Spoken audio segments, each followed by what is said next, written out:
감사합니다. 둘째 날 또 레이기를 가지고 주님 앞에 섰습니다. 주님, 저희들을 향해서 말씀을 들려주시고 이 말씀을 통해서 우리가 거듭나고 또 새로운 생명으로 하나님 앞에 드리는 삶이 되도록 주여 축복하여 주시옵소서. 오늘 끝까지 저희들이 붙들어 주시옵고 우리 심령을 열어서 말씀이 잘 들려지도록 역사하여 주시옵소서. 이 모든 말씀 우리 주 예수 그리스도의 이름으로 기도드립니다. 아멘.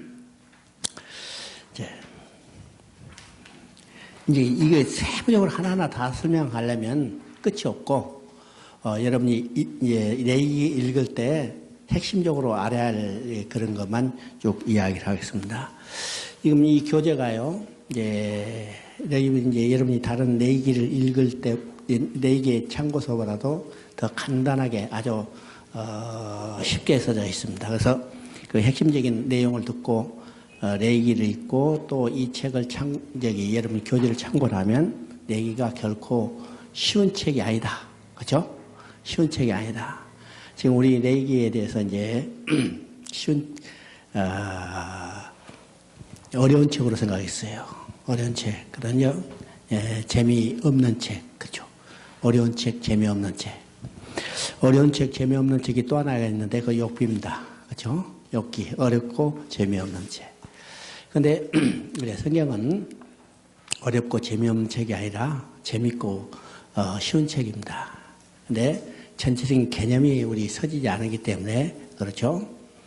제가 가지고 있는 이 아주 이 빨간 핑크 봉투를 하나 가지고 있죠. 이건 초등학교 2학년이 나에게 쓴 연애편지예요. 연애편지. 뭐라고 써졌는가? 심천에 가서 그 국제학교에 가가지고 이제 기독교 학교에 가서 가르치는데 이 초등학교 2학년짜리 나에게 썼어요. 중국말 썼는데 아미 선생. 내가 이제 아미 선생이 아미 신학교를 했으니까 아미 선생이요. 아미 무스 셰셰 니 웨이 워머 지앙커 성징 워 여기서 이제 워 페이창 카이신 정말 기뻤습니다. 그 다음에 쓰는 것이 성경 너무 재밌어요 말이에요. 성경 재밌어요.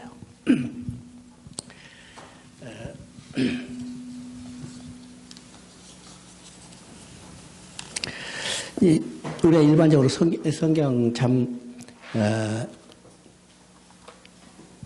이해하기 쉬운 책은 아니죠. 이해하기 쉬운 책은 아니요. 우리가 성경뿐만 아니라 다른 책도 마찬가지입니다. 이해하기 쉬운 책이 아니에요. 다 시도 그렇고 소설도 그렇고 정말 이해하기 쉬운 것 같지만은 실제로 그렇진 않아요.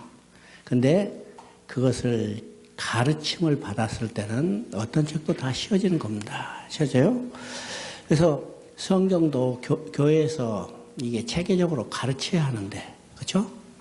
우리가 오랫동안 대학교 더 이상 학교를 다니면서 배우는 목적이 뭐냐면 책만 가지고는 안 되기 때문에 돈 들여서 시간 들여서 노력을 들여서 학교 다니면서 배우잖아요.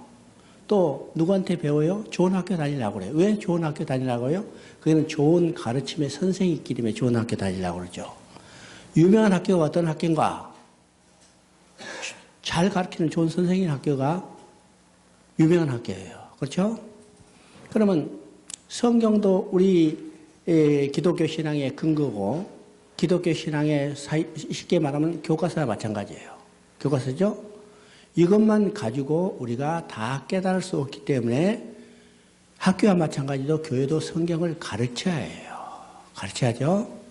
근데 어제도 이야기했지만은 우리 교회에서 얼마나 성경을 가르치는가. 실제로 우리가 성경을 얼마나 많이 배우는가. 내 이야기는 중국 지도자들과 똑같이 이야기합니다. 왜냐? 반대로 너희 지도자들이 교회에서 얼마나 성도들에게 성경을 가르친 적이 있느냐? 질문하면 별로 없죠. 내가 가르친 적, 지도자가 가르친 적이 별로 없다면 성도는 뭐예요? 가르침을 받은 적이 별로 없다는 거예요. 배운 적이 별로 없다는 거죠. 배운 적이 별로 없다면 당연히 모르죠. 당연히 몰라. 혼자서 깨우치기가 어렵기 때문에 성도들이 바닥바닥에 그걸 하다가 지쳐가지고 그대로 이제 억지로 읽고 안 읽고 그러는 겁니다. 이것이 이요. 그러면 성경을 교회에서 초신자부터 딱 나올 때부터 시작해서 성경을 체계적으로 딱 가르쳤다면 얼마나 재밌겠어요. 얼마나. 이 초등학교 2학년짜리가 일주일 동안 성경을 배우고 마지막으로 쓴 내용이 바로예요. 성경 정말 재밌습니다. 페이천 카이신 그러죠. 정말 재밌습니다. 그래요. 우리 이 교회, 한국교회 성도들도 성경이 정말 재밌습니다. 이렇게 고백이 나와요. 근데 실제로 그렇지 못하잖아요. 제가 이제 한국에서 이 사역을 한 지도 한 5년이 돼 갑니다. 실제로. 이제 중국에서 하다가 이제 왔는데 점점 모이는 수가 줄어요. 모이는 수가 줄어. 물론 내 강의가 인기가 없어서 그렇겠지만 실제로 많은 것입니다. 내가 볼 때, 이게 동력을 잃었구나. 이제는 한국교회도 동력을 잃었구나 이런 생각이 들더라고요. 동력을 잃었구나. 그저 그냥 되는 대로 이게 지나가자 이런 자포자기한 형태가 아닌가 이런 생각도 들어요. 그래서요. 중국교회면요 참 힘이 나죠. 한번 일주일 강의 나면 얼굴이 다 빨개져가지고 충만하니까. 제가 한 번도 안 쉬고 지난 이제 가가지고 13주간을 쭉 돌아다니는데 이제 단독 갔다 오면 밤 13시간 앉아가지고 그러냐. 지치잖아. 왜 지치잖아요? 피드백이 나한테 오잖아요. 그 사람들이 받은 그 성령의 감동이 나한테 오잖아요. 그래요. 근데 한국교회에서는 힘이 축 빠져. 힘이 축 빠져요. 그래서 이제 오늘부터 나는 이제 광주 사람입니다. 그죠? 오늘 아침에 광주에서 일찍 왔어요. 그죠? 차가 지금 광주를 떠났으니까 내가 반대로 왔잖아요. 그죠? 그래서 이제 물론 이 안산에서 이것은 몇 사람이 모이든지 내가 이제 끝까지 지속적으로 할 거고, 그 다음에 이제 서울 지역에서는 이제 다 접고 전라도 지역, 내가 출신이 전라도 출신입니다. 학교도 이제 중고등학교 광주에서 나오고 있으니까 그쪽 지역에 이제 한번 붐을 일으켜 볼 생각입니다. 왜냐하면 유도선 목사님이 오랫동안 국사 아카데미를 하고 지금도 지금 이제 매월 하루 이제 해요. 23일도 지금 하고 대구서 하고 그다음에 이제 30일도 저기 어디야 가리봉동인가 개봉동에서 하는데 매달 이제 모이는데 전라도 지역에서는 한 번도 하지 않았어요. 그리고 국사 아카데미에서도 전라도 지역에서 올라온 그 명단 보면 거의 없어요. 그래서 하나님이 내가 왜 광주를 보냈을까 이 생각이 들더라고. 그런데 이제 광주로 간다 하니까 이제 중국에서 광주에서 올라온 목사들을 소개해 주는 거예요. 그래서 한번 만나서 이야기를 해보나 이렇게 이제 그쪽도 이제 구사 이제 성경을 우리가 한번 공부를 해볼까 합니다. 여러분 이제 지금 제가 자료를 여러 개 만들었어요. 이미 여러분이 가지고 있는 자료도 있는지 몰라도 나중에 이제 박 집사한테 이제 다 줄 테니까 혹시 필요하면 갖다가 다운받아서 이건 이제 중국말로 다 번역해서 중국 지도자들은 잘 활용하고 있습니다. 그런데 한국에는 이제 보급이 안 되지만은 여러분이 가가지고 여러분 여기에 모신 분들은 스스로 이것을 공부할 수 있어요. 예, 국사 조감이죠. 국사 조감보다 더 확대된 것이 있습니다. 이것이 국사 핵심 강좌라고 해요. 그건 국사 조감에는 예언서나 서신서 부분이 아주 간략히 되어 있지만 이 국사 핵심 강좌는 거의 조금 보강이 되어 있고 또 이제 다른 부분도 구체적으로 되어 있습니다. 그래서 그것이 40가로 되어 있어요. 40시간으로 되어 있기 때문에 여러분 한꺼번에 많이 할 생각을 하지 마시고 일주일에 한 가씩 이렇게 쭉 이제 자습을 해 나가면 연결이 됩니다. 그 다음에 이제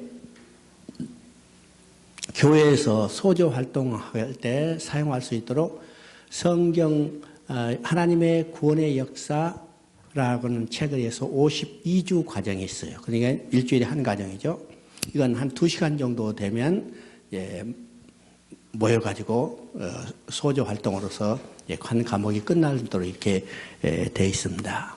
이것도 성경을 하나님이 구속의 역사 관점에서 관통하는데 굉장히 아주 잘 돼 있어요. 제가 그것을 정리했지만은 참 잘했다, 그렇죠? 제가 쓴 게 아니고 이게 다 이제 편집해서 정리했지만은 내가 요새 그걸 계속해서 여기 보면서 참 이게 체계적으로 잘 됐다 이런 생각이 들어요. 그래서 여러분이요 충분히 자습할 수 있습니다. 앞부분에 설명 부분이 나오고 그 설명 부분에 따른 뒤에서 문제가 나와요. 문제는 성경을 직접 찾아보면서 그걸 앞부분 설명 부분과 연결해서 여러분이 그 답을 정리해 보는 겁니다. 그러니까 앞부분에 대해서 뒷부분에 이 질문 형태의 답을 스스로 한다면 여러분이 이거 배운 것이 완전히 정리되죠. 그래서 한번 그걸 정리해 보시고 한국에서 쓰는 데는 유일한 데가 있는데 제가 이제 석 달에 한 번 오면 SK텔레콤 신우회 그 모임에 가요. 그 신우회 모임에서 참 놀랍게도 거기는 이틀 동안 3년 전에 이틀 동안 국사를 배웠어요. 그 사람들이 토요일, 일요일 여기 금요일, 토요일, 금요일 그때 마치 이제 휴일이 겹쳐서 있어가지고 금요일, 토요일 이틀이라고 하는데 그분들이 이제 계속 제가 이제 오면 거기 가서 이제 예배를 점심 때 예배를 드리는데 점심 때 예배에 들어서 그 사람들이 이제 이거 자료를 요구하더라고요. 그래서 그걸 줬더니 그걸 책으로 만들어서 잘 활용하고 있습니다. 특별히 예배 드릴 분이 안 오실 때는 그거 가지고 자기들이 1시간 동안 앉아서 그걸 공부를 하는 거예요. 그래서 활용해 주시고 이제 어제도 이야기했지만은 제가 이제 성경 66권을 표준 설교 그러니까 성경 한 권을 한 번에 설교하기 그러니까 1시간 정도 기준으로 해서 한 번에 설교하기 그것을 작성을 하고 있습니다. 지금 이제 대강 초안으로 11개까지는 작성했는데 그 다음에는 시간이 없어서 이제 손을 못 대고 있어요. 그래서 그것도 목표도 2018년까지 완결해야겠다 생각이 듭니다. 제가 지금 하고 있는 모든 것은 한국 분을 대상으로 한 게 아니라 중국인 상대들이에요. 그래서 제 생각에는 이게 다 되면 세계 여러 곳에 있는 선교사분들에게도 다 이제 자료를 줘서 그분이 거기서 현지에서 활용할 수 있으면 얼마나 좋을까 이렇게 생각이 듭니다. 특별히 이제 캄보디아 말로 번역돼서 벌써 이제 우리 이제 박 집사가 혼에서 지금 캄보디아 2번 갔잖아요. 소문을 들으니까 김동기 선교사가 그걸 들고 곳곳에 강의하러 다닌대요. 강의하러 자료가 있으니까 강의하러 다닌대요. 그래서 이제 김동기 선교사 이제 들으니까 시간이 없어서 못 갈 정도로 많이 여쭤요. 왜냐하면 그 소식이 간접적으로 내가 이제 중국에서 연결된 교회에서 캄보디아로 선교사를 9명이나 파송했어요. 그러니까 다 연결이 되죠. 그래서 간접적으로 소문이 들리더라고요. 그래서 이제 다른 저기도 이런 것들이 잘 활용되면 좋겠고, 특히 이제 그 과테말라에서 스페인어로 번역하는 것이 참 내가 관심이 있는 것은 과테말라 스페인어로 번역되면 남미 지역은 일부 되고 또 내가 번역한다 하니까 스페인에 가 있는 선교사한테 빨리 보내달라고 연락이 와요. 그래서 빨리 번역됐으면 좋겠고 또 이제 인도네시아 우리 이제 조 목사가 지금 초안을 번역했는데 중국의 GMS 소속의 중국 본부장 하던 그 젊은 목사가 있는데 그분이 저하고 연결돼서 중국에서 신학교를 한 2군데 했어요. 내가 그 신학교를 할 때 다 그 세팅을 해주고 했는데, 작년에 추방됐습니다. 추방돼서 이제 여기서 다시 재교육을 받고, 오늘 며칠이죠? 17일. 지난 11일 날 인도네시아로 이제 재파송 받았어요. 그래서 내가, 주소를 알려주라 할 때 인도에서 내가 가면 그 자료 다 연결해 줄 테니까, 그분이 좋다고 그래요. 그분은 국사에 대해서 중국에서 실제로 나하고 협력해서 가르치기 때문에 이 필요성을 알기 때문에 인도네시아 가면 그 자료를 다 가지고 중국 자료를 가지고 있대요. 가지고 이제 중국인 화교들 대상으로 이제 할 뿐만 아니라 중국 현지인을 할 때 상당히 좋은 자료가 라고 자기는 이제 되고 인도네시아 연결되면 거기 협력을 하겠다고 연락을 왔습니다. 그래서 우리 이제 제가 이제 GMI 그 훈련을 가지만은 많이 이제 활용해서 이런 자료들이 세계 곳곳에 성경을 가르치는 일들이 확대되기를 좀 소망합니다. 우리 이제 유도선 목사는 지금도 85세지만은 열정적으로 해요. 그래서 저도 이제 오랫동안 있으면서 그분이 뒤를 이어서 이제 성경을 가르치는 이 사역을 오랫동안 하고 싶습니다. 여러분들 많이 기대해 주시고요. 그 다음에 이제 오늘은 이제 소제입니다. 소제. 이제 다섯 개 제사가 있다고 그랬죠. 번제와 소제와 화목제, 속제제, 속건제. 제일 기본되는 제사가 번제입니다. 번제. 번제는 어떻게 드린다고 했어요? 번제는 여러 가지 제물이 있지만은 그 제물의 종류에 우리가 너무 신경 쓸 필요 없어요. 왜냐하면 이 제물 자체 드리는 것은 개인의 경제 사정에 맞춰서 하나님이 특별히 은혜로 드립니다. 그러니까 누구라도 번제를 드리지 못할 사람이 없도록 만들어 주셨죠. 그래서 이 제물이 어떤 종류인가 이것에 대해서는 깊이 생각할 필요 없고, 특별히 번제를 드릴 때 짐승으로 드린 제물은 수컷으로 들어왔어요. 수컷. 어제 이야기했죠. 수컷의 의미가. 수컷은 하나님이 참 귀하게 여기시고, 수컷을 드린다는 것은, 수컷을 하는 것은 인간 개인의 힘으로만 되지 않고 하나님의 특별한 은혜가 있어야 수컷이 잘 보존될 수 있습니다. 그죠? 뿐만 아니라 수컷을 드린다는 것은 그만큼 제사 드린다면 애통하게 여기는 거죠. 애통하게. 그래서 번제 제물은 짐승 중에서 수컷만 드리도록 되어 있습니다. 두 번째 이제 소제죠. 소제는 2장은 소제의 규례입니다. 이 소제는 피 없이 드리는 유일한 제사가 바로 소제입니다. 이 소제는 뭘 예표하는가? 순결하신 예수 그리스도의 생애를 예표하는 겁니다. 그래서 소제는 죽어서 드리는 제사가 아니라 살아 드리는 제사예요. 그래서 산제사라고 그럽니다. 산제사. 주님은 십자가에서 우리를 위한 제물로 드려진 것뿐만 아니라 그가 오심부터 시작해서 승천하실 때까지 모든 삶이 우리를 위한 소제로 드려졌다는 사실이죠. 그래서 소제는 죽음을 뜻하는 피가 없는 제사예요. 유일하게 피 없이 드린 제사입니다. 그래서 소제는요, 단독으로 드린 제사가 아니라 다른 제사하고 같이 드려졌어요. 같이죠. 특별히 이제 번제하고 같이 드려진 제사입니다. 그래서 다른 제사하고 같이 드리는 것이 일반적이고, 이 소제는 성화의 삶을 예표하는 것이 일반적인 의미를 가지고 있습니다. 자, 또 소제의 의미는 어떤 것인가? 소제라는 이 이름 자체가 민하라고 그러는데, 이 종속국이 그 주권 국익에 대해서 바치는 조공의 성격이 있어요. 조공의 성격. 이것이 소제의 의미입니다. 소제는 여러 종류가 있는데 특별히 이제 일반 소제 있습니다. 일반 소제는 번제나 화목제와 같이 같은 제사에 곁들여지는 부가적인 성격이 있고, 또 가난한 자의 속죄제입니다. 가난한 자는 이제 세도 드릴 만한 형편이 되지 못하나요? 세도 드릴 만한 형편이 되지 못하면 어떻게 해요? 제사 드리지만, 속죄제를 드리지 못하면 제가 속함받지 못하잖아요. 그래서 가난한 자도 속죄제를 드릴 할 때, 지금 여기 세도 사지 못할 정도면 어떻게 된가? 이 곡식으로 소재를 드리도록 했습니다. 곡식으로. 이것이 가난한 자의 소재. 그 다음에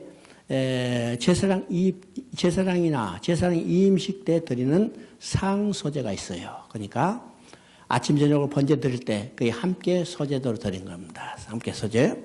그 다음에 칠칠절의 소재. 이건 감사로 드리는 소재입니다. 그 다음에 의심의 소재. 우리 잘 했죠? 민수기에 나오는 의심의 소재예요. 그는 어떤 사람이요? 자기 부인에 대해서 의심이 있어. 부정한 짓 했는가 의심이 있어요? 그러면 증거가 없죠. 정황상으로는 의심이 되는데 증거가 없어. 이때 제사장한테 여자를 데리고 가서 소재를 드린 겁니다. 그 소재는 어떤 건가? 이 톡에 물을 담고 그 물에 이제 땅에 있는 흙을 담아요. 먼지를 담아서 그 이제 이 섞은 다음에 그 물을 여자한테 먹이는 겁니다. 먹여.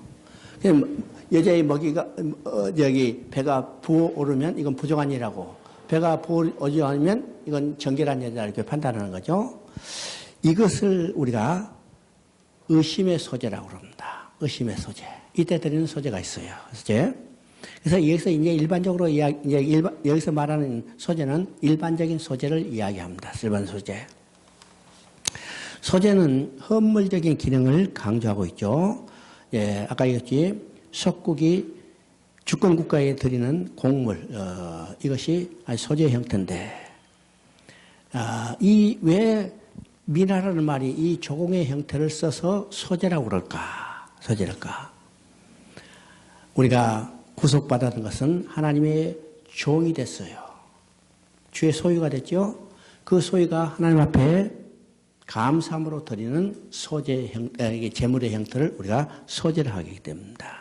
그래서 우리의 삶은 주의 종, 의의 종이 되기 때문에 주의 종으로서 하나님 앞에 순결한 삶을 드려야 하는 것을 의미하는 것이 소재입니다. 그래서 소재는 그 미나라는 말을 쓰고 있습니다.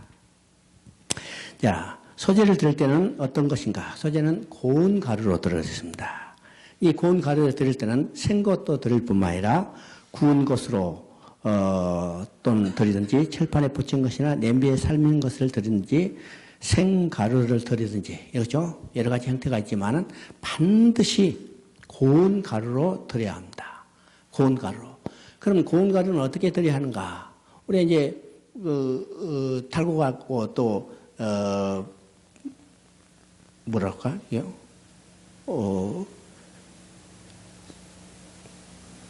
정미소에서 이게 그 탈곡은 아닌데 정미소에서 방아 찍는 거, 그렇죠? 방아 찍는 거 보면 첫 번째 끝판을 보잖아요. 여기 결을 끄집어내고 그 다음에 또 한 번 갈고 두 번 갈고 한 번 바로 끄집어 여기 겸한 하는 것은 현미라고 그러고 그것을 깎아내는 것을 백미라고 그러죠. 그래서 백미 중에서 7분야, 8분야에도 이제 몇 번 깎아내냐에 따라서 이제 종류가 달라지죠. 우리는 그냥 쌀로 먹지만은 실제로 방앗간에 가면 이 깎아는 몇 프로 깎아내냐에 따라서 이 종류가 달라져요. 근데 지금 이 소재는 3번 깎아내는 겁니다. 결을 털어내고 그 다음에 현미, 우리가 실제로 하면 현미로 하는 거, 현미에서 백미로 만들어죠. 그러니까 한 번, 두 번, 3번. 그래서 그냥 우리가 방아 찍을 때는 그냥 옛날에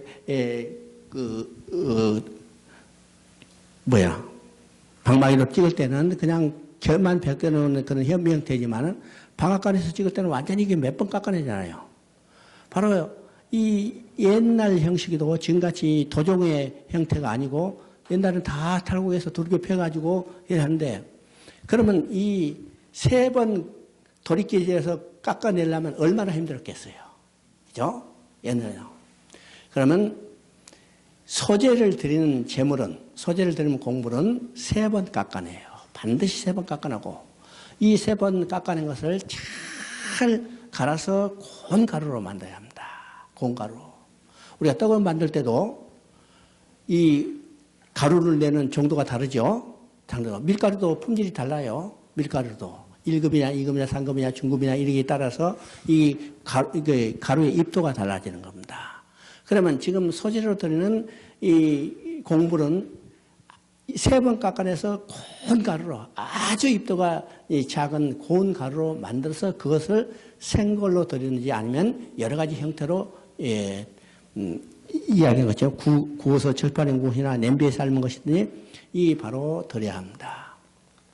그러면 어떤 형태로 드는지 그건 상관이 없고 여기서 가장 중요한 것은 가장 좋은 가루로 만든다는 데 있어요. 그러면 왜 가장 좋은 가루로 만들까? 좋은 가루로 만들기 위해서는 맷돌에 얼마나 갈아야겠어요? 한 번 가는 게 아니라 계속 가르죠. 돌려서 또 집어넣고 또 가고 또 집어넣고 해서 고운 가루로 만들어요. 가루로 만들기 위해서는 수많은 부서짐이 요구되는 겁니다. 요구되죠? 그러면 우리도 소재로 드린다면 어떻게 돼요? 완전한 우리의 자아가 완전히 부서져야 해요. 그죠? 고운 가루가 돼요. 고운 가루가. 예수 그리스도는 정말로 자기의 모든 것을 다 우리에 대해서 드렸어요. 이게 소재의 삶이죠. 소재의 삶이에요. 그러면 우리가 구원받았다는 것은 그리스도의 성품에 참여하기 때문에 우리의 삶도 어떤 삶이 돼요? 소재의 삶이 된다는 것은 우리 자아가 완전히 부서지는 삶이 돼야 한다는 겁니다. 되죠? 그래서 소재는 우선적으로 그리스도의 완전한 인성을 예표하지만 궁극적으로 하나님께서 그리스도를 통해서 성도 안에 이루기를 원하는 인성을 나타내는 겁니다. 소재의 고른 가루가 만들어진 과정은 성도의 거듭남과 성화의 과정을 예표한 것이라 할 수 있습니다. 육이 변하지 못한 자연인, 할례받지 못한 날것의 상태로는 하나님 앞에 절대로 받아들일 수 없기 때문에 완전히 육이 변하고, 그러니까 육이 변하는 것은요, 육신이 죽는다는 말이 아니라 육적인 것이 가지고 있는 모든 성격이 다 갈리고 부서져야 해요. 보시죠? 우리 속에 많은 것들은 다 육적인 것이 남아있는 겁니다. 육적인 욕망이 남아있고, 육적인 욕심이 남아있고, 육적인 죄가 남아있는 이 모든 것이 다 부서져야 해요. 옛사람이 벗겨지고 육의 강한 자가 깨지고 부서져서 고운 가루와 같이 되어야만 하나님께 드릴 수 있어요. 우리 삶이 바로 그런 육적인 것이 다 부서지고 이 사람이 죽어 없어지는 그런 삶이 되어야 한다는 것을 말하고 있습니다. 소재는 단독으로 드리지 못하고 번제나 화목제 등 다른 피 흘리는 제사와 함께 드려지는 것이 거의 대부분이었어요. 이것은 성화의 삶이 인간 스스로의 노력이 아니라 구속의 은총으로 말미암아 은혜의 역사, 복음의 결과라는 사실을 말해주고 있습니다. 그러면 소재를 이제 드릴 때 그 제물을 어떻게 하냐면 소재물 위에 기름을 부었어요. 이것은 예수님의 기름 부음을 상징하는 거죠. 예수님의 기름 부은 것은 바로 그리스도예요. 그리스도라는 거죠. 기름 부음, 그리스도라는 말이 기름 부음 받은 자라는 의미입니다. 또 그 위에 유향을 놓으라고 했어요. 성경에서 유향을 거룩과 헌신, 기쁨을 상징합니다. 소재에 드려지는 유향은 예수 그리스도의 순결하고 향기 나는 삶을 예표하는 겁니다. 그러면 우리는 믿음으로 그리스도의 성품에 참여한 자들이 있어요.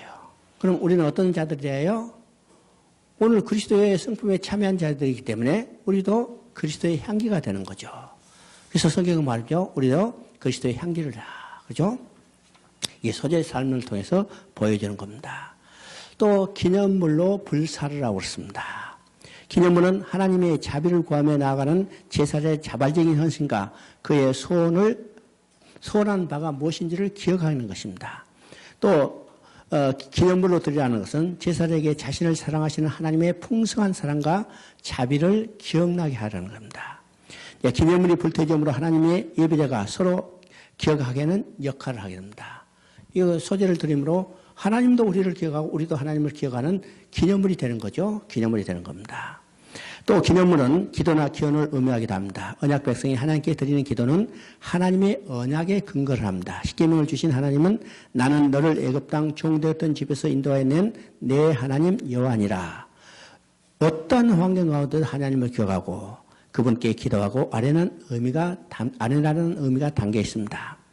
하나님은 언약한 것을 반드시 이루시는 신실하신 하나님. 이 언약의 근거가 돼서 우리의 기도가 되어야 합니다. 그래서 이 소재는 바로 언약의 하나님의 언약을 기억하고 하나님 앞에 기도로 드림으로 그것을 기억하게 하는 기념물이 되는 겁니다. 또 소재에 남은 것은 지극히 거룩하니라. 그리고 이 소재에 남은 것은 누구에게 몫이 되냐면 제사장의 몫이 돼요. 그래서 소재에 남은 것은 제사장의 몫이기 때문에 제사장의 곡물로 드려지는 의미가 있죠.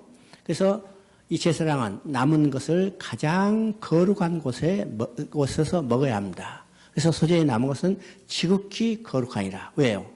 소재물 자체가 거룩하지만은 그것을 거룩한 제사장이 거룩한 장소에서 먹어야 하기 때문에 소재에 남은 것은 지극히 거룩하니라 이렇게 이야기를 하고 있습니다. 그 다음에 첫 이삭을 소재로 드릴 경우가 있죠. 첫 이삭을 소재로 드릴 때, 이건 7세절 제사할 때 소재로 드린 겁니다. 그죠? 그럼 하나님이 1년 동안 풍성하게 우리의 삶을 주관하시고 또 풍성한 은혜를 베풀어 주셔서 기념하는 거예요. 이게 초실절의 의미입니다. 그래서 초실절에는 첫 이삭으로 하나님 앞에 감사로 드리는 소재를 드립니다. 이 소재를 드릴 때는 어떻게 해요? 첫색을 소재를 때는 볶아 찌은 것으로 드리라. 왜 볶아 찌은 것인가? 우리 이제 옛날에도 지금은 이제 다 농업기술이 발달해가지고 여러 가지 있지만은 우리 어렸을 때 올벼라고 그러죠. 그렇죠? 올벼. 지금 이제 추석 때 되면 다 올벼가 이제 벼가 익을 때 되는데 아직 완전히 다 익지 않았어요. 추석이 지나고 한 달 정도 돼야 완전히 벼를 베고 탈곡하고 쌀로 이제 말려서 쌀로 이어하는데 그때는 어떻게 해요? 가난하니까 그냥 논에 있는 거 노래지면 그냥 벼다가 먹는데 그게 아직 연그러지도 않고 그랬어요. 그러니까 그걸 어떻게 먹느냐? 그냥 탈곡하면 완전히 가루가 되기 때문에 탈곡을 해가지고 쪄서 말려서 그 다음에 그 올벼라고 그래요. 올벼. 바로 이제 그런 이야기입니다. 아직 완전히 연그러지지 않기 때문에 첫 이삭은 이게 볶아서, 그죠? 볶아서 그것을 볶은 것을 찍어서 하나님 앞에 드리라. 이거 보면 참 하나님 바쁘세요. 얼마나 세밀하게 이야기해요? 여러분 성경을 읽어보면 정말로 놀랄 만큼 하나님은 세밀하신 분입니다. 절대로 대충 이야기하신 분이 없어요. 이것뿐만 아니라 여러 군데 정말로 야 이것까지 하나님께 말씀하신가. 성경은 하나님 말씀하신 거죠. 특별히 레위기는 하나님이 말씀하신 말이 26번이나 반복돼요. 계속해서 여호와께서 말씀하시라 여거든요. 그러니까 레위기 전체는 하나님의 그 백성이 지켜야 할 규례와 법들을 친히 말씀하시는 겁니다. 친히 말씀하시죠. 그런데 이 규례와 법들을 이해할 때 얼마나 세밀하게 말씀하시는가. 참 하나님 말씀대로 살면 우리가 빈틈없이 살겠구나 하는 생각들이 들어요. 그리고 하나님이 이 정도로 세밀하시다면 우리의 모든 삶을 친히 간섭하시고 주관하실 때 우리가 얼마나 확실하게 하나님의 은혜를 깨달을 수 있을까 이게 생각이 들죠. 그래서 첫 이삭을 들 때 볶아서 찌은 것으로 드리라 하죠. 그 다음에 소재물에 넣지 말아야 할 것이 있습니다. 넣지 말아야 할 것이 뭐냐면 누룩과 꿀이에요. 꿀이죠. 소재물에 절대로 누룩과 꿀을 넣어서는 안 됩니다. 모든 소재에 누룩을 사용할 수 없는 이유는 누룩이 부패하게 만들기 때문입니다. 성경에서 누룩은 죄악, 전염성 그리고 부패를 상징합니다. 예수 그리스도는 이 땅에 누룩 없는 떡 무교범을 오셔서 누룩 없는 삶을 사셨습니다. 그렇죠? 예수님은 죄 없이 흠 없이 사셨던 깨끗한 삶을 사셨어요. 그래서 누룩은 소재물에 넣어서는 안 됩니다. 또 꿀을 넣어서는 안 돼요. 꿀은 어떤 것을 상징하냐면 세상의 쾌락과 달콤한 유혹과 명예와 사람의 인정을 상징하는 것이 꿀입니다. 다 이건 사람들이 좋아하는 거죠. 그죠? 사람들이 좋아하는 거예요. 쾌락을 좋아해요. 명예를 좋아해요. 권세를 좋아해요. 다른 사람부터 인정받기를 좋아하는 거죠. 좋아하는 겁니다. 이게 꿀이에요. 꿀은 달콤하게 유혹의 성격이 있습니다. 많은 사람들이 이 유혹을 당하고 있고 또 실제로 이 유혹을 즐기고 있는 겁니다. 즐기고 있어요. 우리 다 그렇죠? 이 유혹을 즐기고 있는 겁니다. 유혹을 당할 뿐만 아니라 유혹을 즐기고 있어요. 야, 어떤 사람이 나 그걸 나한테 제시하지 않느냐. 이런 생각이죠. 간절한, 은근한 생각이 있죠. 그러니까 이 말은 뭐냐? 유혹을 당한 게 아니라 실제로 자기가 유혹받기를 원하고 있는 거예요. 실제로 삶이. 그럼 꿀이 달콤한 것처럼 이 유혹도 우리에게 달콤하지만은 결국은 멸망의 길로 인도하는 거예요. 인도하죠? 그래서 이 소재머리는 절대로 꿀을 넣어서는 안 됩니다. 꿀은. 우리가 얼마나 쾌락을 추구해요? 많은 사람이 쾌락을 추구해요. 참, 왜 쾌락을 추구할까?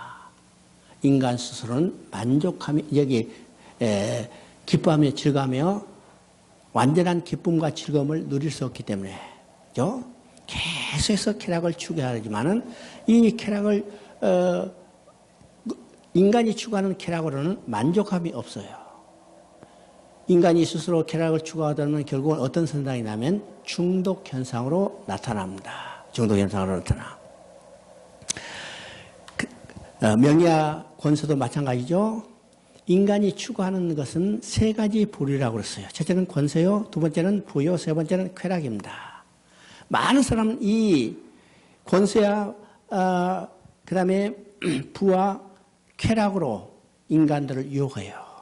많은 사람들이 이 유혹에 넘어져요. 넘어지네요.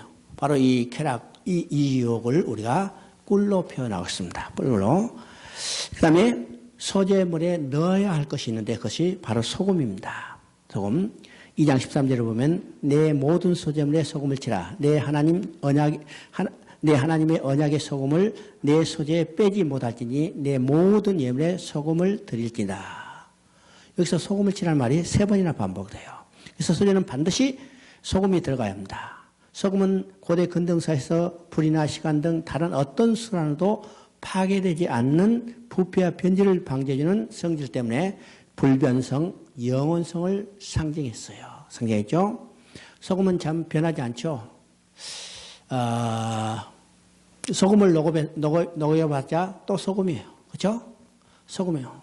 소금을 녹여서 다시 말렸더니 어떻게 해요? 똑같은 소금으로 다시 결정체로 나옵니다. 결정체요.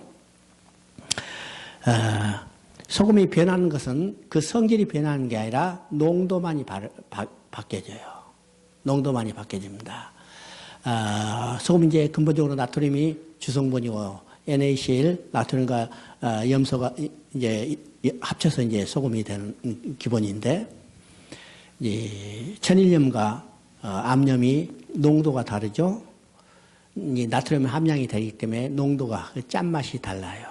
중국 소금은 짭니다. 써요. 나트륨 함량이 많기 때문에.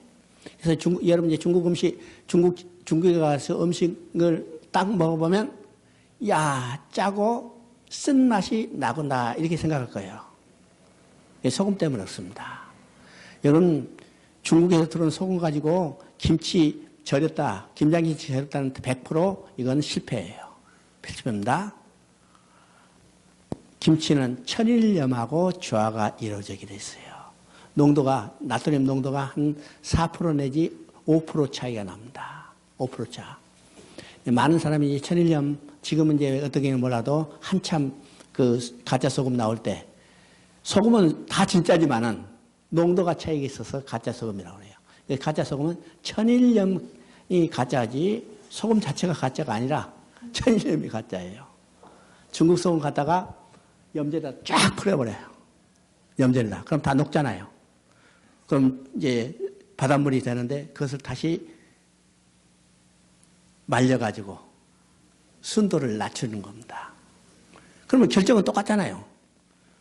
말아서 결정은 똑같지 않아요. 소금 결정은. 그러니까 잘 모르죠. 몰라.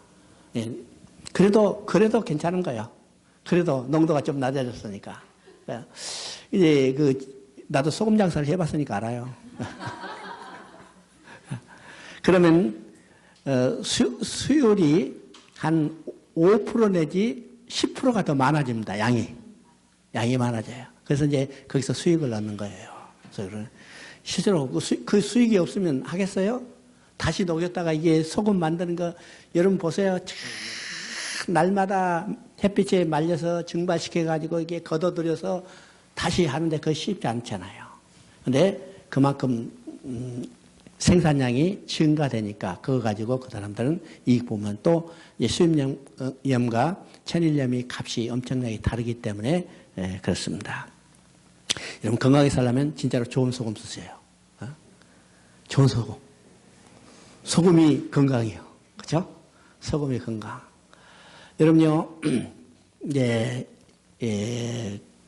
그 치즈염 많이 있죠? 치즈염 많이 써요. 여섯 이제 있었는데 그 소금 가지고 칫솔질을 하세요. 소금 가지고. 그럼 소금 가지고 어떤 칫솔질을 하는가? 그냥 이게 소금 말고 조금 비싼 소금 있잖아요. 이게 영용 소금 같은 거.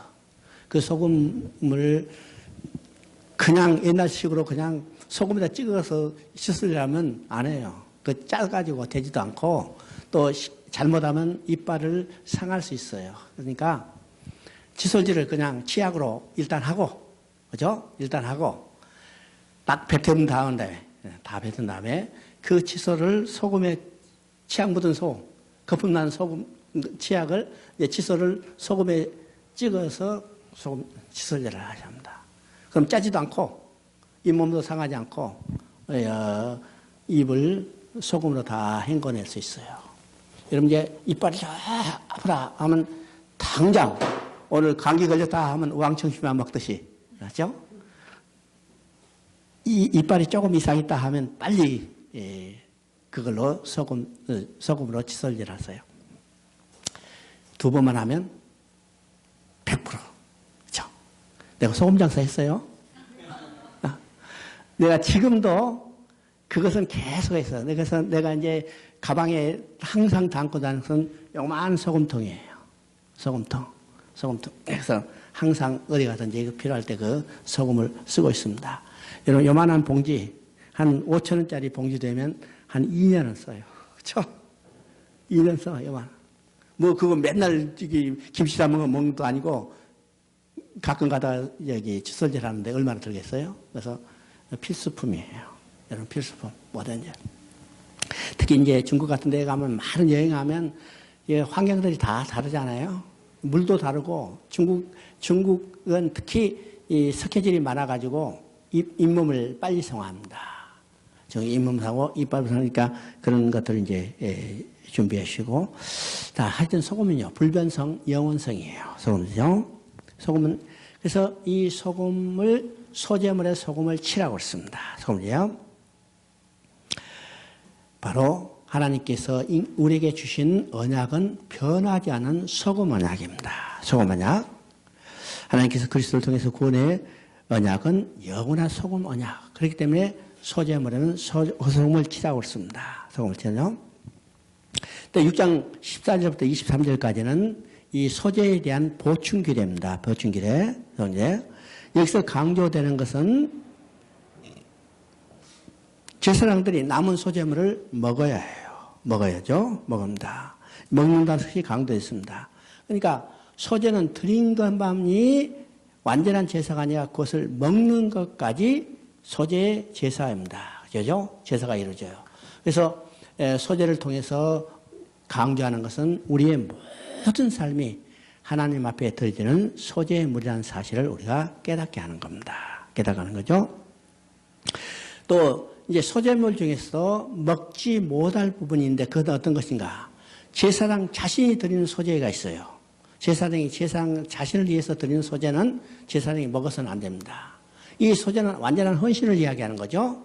완전한 헌신을 이야기하는데 제사장이 자기를 위한 소재는 자기가 먹어서는 안 돼. 자기는요, 이거는 세상이 자기를 드렸다는 것은 자기를 완전히 하나님 앞에 드렸다는 것을 의미하는데 이 소재물을 자기가 먹어서는 안 되죠? 하나님께 이미 드려진 거니까. 이건 세상 자신이 드린 소재물은 제사장이 남은 것이라도 제사장이 먹여서는 안 되고 이건 다 태워서 없애버려야 합니다. 없애버리죠? 자, 잠깐 쉬었다 하십시다.